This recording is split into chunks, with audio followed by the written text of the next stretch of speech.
featured in this paper in the next issue. Yeah. Cool. Thank you very much.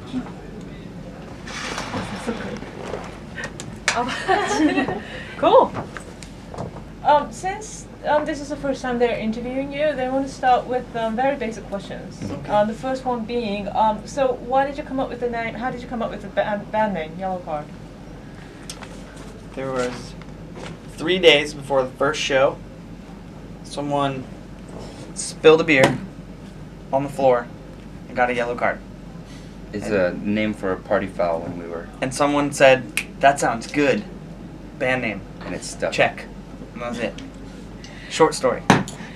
So you were very quick to come up with your third album after releasing your second album. It's only a little bit more than a year that it took you to come up with this third album. But when was it that it became clear to you what you wanted to do on this third album, Paper Walls? Not until we were in the studio, really. Until we were in our rehearsal space. Not the actual recording studio, but first we start in a room about the size of this room and set all the equipment up and start playing and going over the ideas.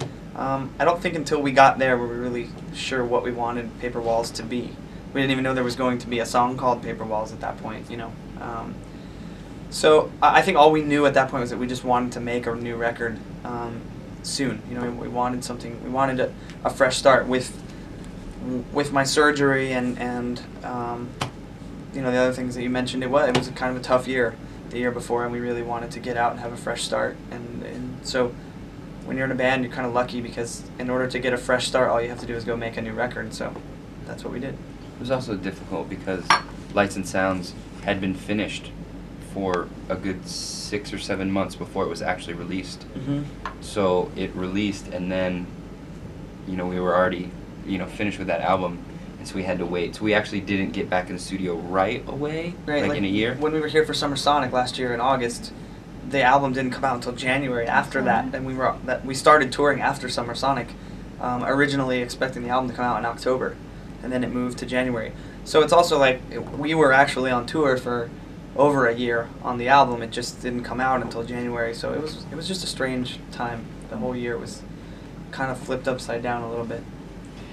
Listening to a lot of the punk bands' recent records, there's a lot of the bands, they bring in synthesizers and sort of, you know, go a little bit more towards the danceable side of things. Mm-hmm. But you don't do that on your album, and then you do what sort of, you know, people expect.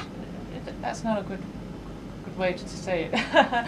But you know, you keep your own style. But why was that? Oh.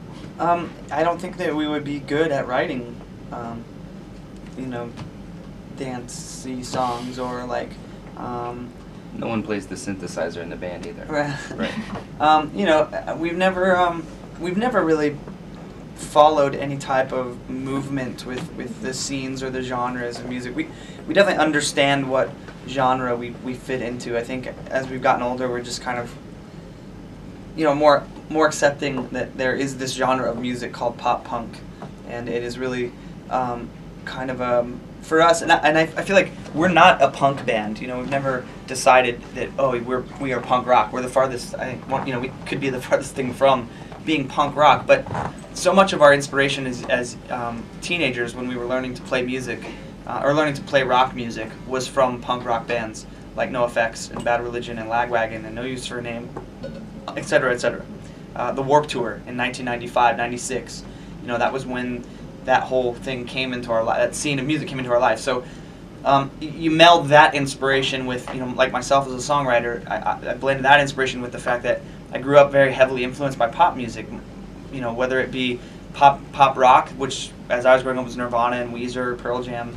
The grunge movement was very popular, which was like pop rock, or Michael Jackson and freaking New Kids on the Block when I was a little kid. You know, like it's always been whatever was popular. So you mend the two, and I guess that's what you get is pop punk. I think it's now that genre has even gotten so mixed up and weird. You know, like I think people would say that, you know, say Panic at the Disco was a pop punk band, and they're not a pop punk, you know, but I guess we are. it's hard to decide like what genre you are. But I mean, we've just always tried to write what we know how to write, you know, and following a scene or doing something just because that's what kids are into, I don't think that's going to last. And I think, I feel like as a band, Yellowcard is still lasting and still here and putting out Paper Walls, and people are excited about it because we never did that. Because we've always stayed true to what it is that we do, so we've never come in or out as a fad.